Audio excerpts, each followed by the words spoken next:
All right, the trade war is escalating. And I did not have time to get ready today, so I just threw on my Tim Pool cosplay and we're just going to wing it. So, first, I have an article from the BBC. China is not backing down from Trump's tariff war. What's next? Let's read. The trade war between the world's two biggest economies shows no signs of slowing down. Beijing has vowed to fight to the end, hours after U.S. President Donald Trump threatened to nearly double the tariffs on China. That could leave most Chinese imports facing a staggering 104% tax, a sharp escalation between the two sides. Smartphones, computers, lithium-ion batteries, toys, and video game consoles make up the bulk of Chinese exports to the U.S., but there are so many other things from screws to boilers. With a deadline looming in Washington as Trump threatens to introduce the additional tariffs from Wednesday, who will blink first? It would be a mistake to think that China will back off and remove tariffs unilaterally, says Alfredo Montúfar-Hilu.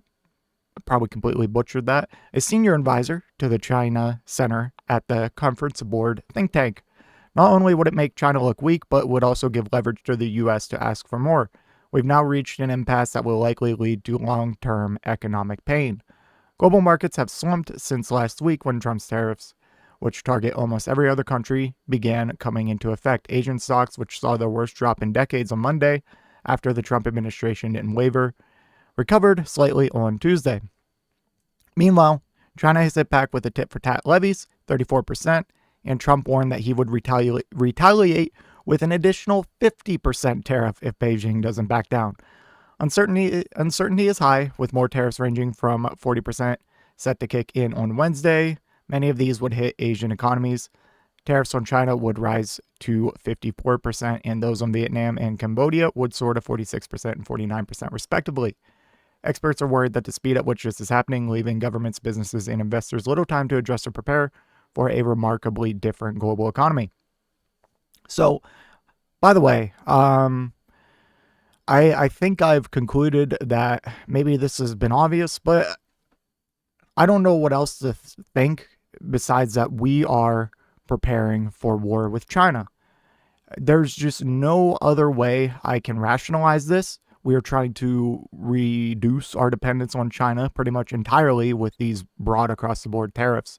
Because if you really wanted, for starters, this isn't going to cause us economic prosperity or anything like that. Definitely not in the short term, and debatable in the long term. Because if you really want to bring back U.S. manufacturing, this is the opposite way to do it. Because slapping broad tariffs on everything just doesn't bring it back overnight. And that's also not accounting for that since we're just slapping broad tariffs on everything, any part or any resource, rare earth, mineral, metal, whatever, that we just don't have here, we still have to import.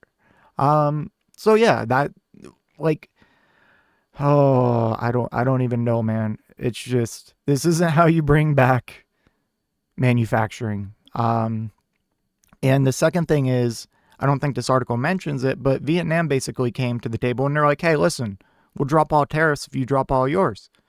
And the Trump administration basically said, no, not good enough.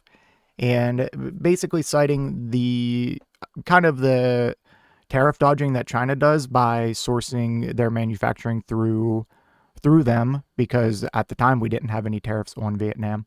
But like, it seems like we're just preparing for war with China, because why else would you do this?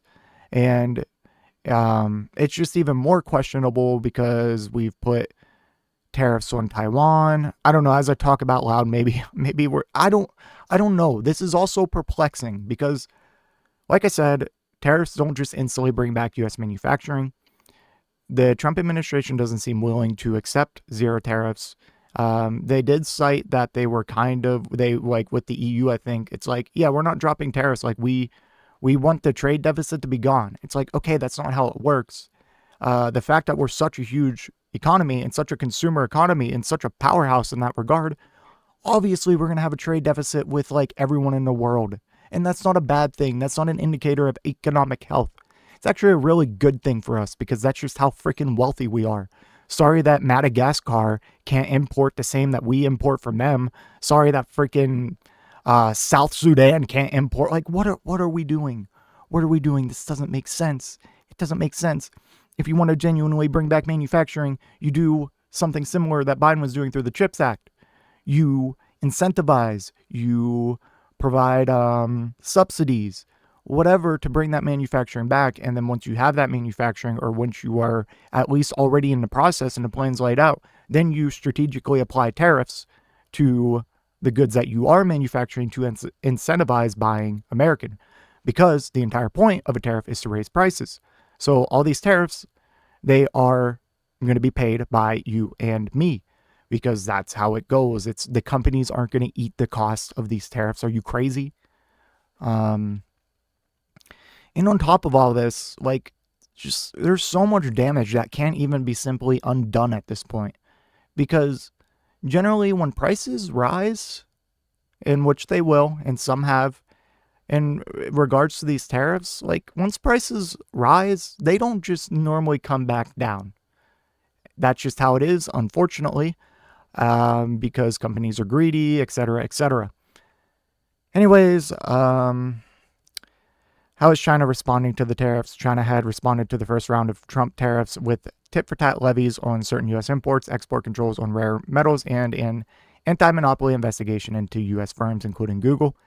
This time, too, it has announced retaliatory tariffs, but it also appears to be bracing for pain with stronger measures. It has allowed its currency, the won, to weaken, which makes Chinese exports more attractive, and state-linked enterprises have been buying up stocks in what appears to be a move to stabilize the market. The prospect of negotiations between the U.S. and Japan seem to buoy investors who were fighting to claw back some of the losses of recent days, but to face up between China and the U.S., the world's biggest exporter and most important market, remains a major concern.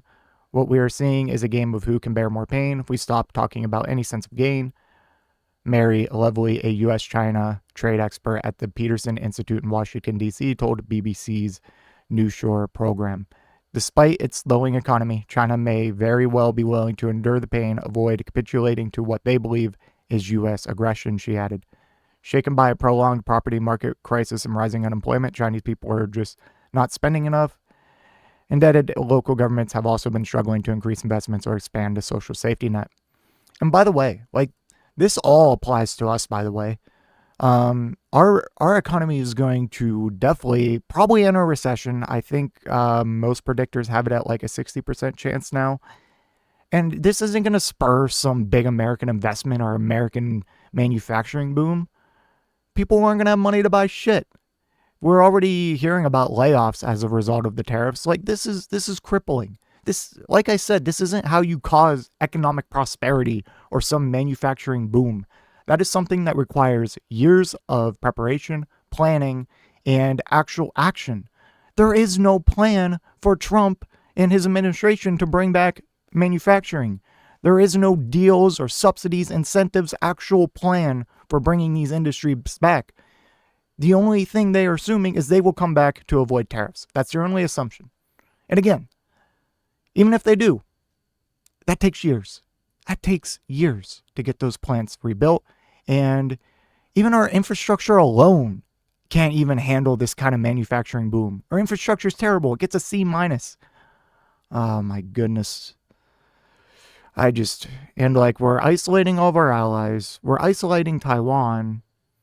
We don't actually care about other countries tariffing us or else we would have accepted Vietnam's deal. I'm back to, I don't know what the fuck is going on, and I don't know what their end goal is. It's crazy. Like, I want to hear your thoughts and comments genuinely, because I just don't know. As I talk this out loud, I just don't fucking know. Because if we're going to war with China, why would we tariff Taiwan and isolate all of our allies in the area and across the world if we're going to go to war with China? Because we're going to need all the help we can get, but we're going to have no one. Like, the only other thing that indicates like a war with China is how we're kind of, I forget what it was called back in the 90s, but there was some kind of like, basically you team up with Russia, you turn them against China, and it's you and Russia versus China, which is just, I don't know. This is just crazy. I need guidance in the comments. Like, tell me what the fuck is going on. Like, everything, like every logical path I can go down, like the conclusion is just like completely contradictory to what they're doing, like for every freaking path. But just on to China, that will be feeling the impact. According to the U.S. Trade Representative's Office, the U.S. imported $438 billion worth of goods from China in 2024, with U.S. exports to China valued at $143 billion, leaving a trade deficit of $295 billion. It's not clear how the U.S. is going to find alternative supply for Chinese goods on such short notice.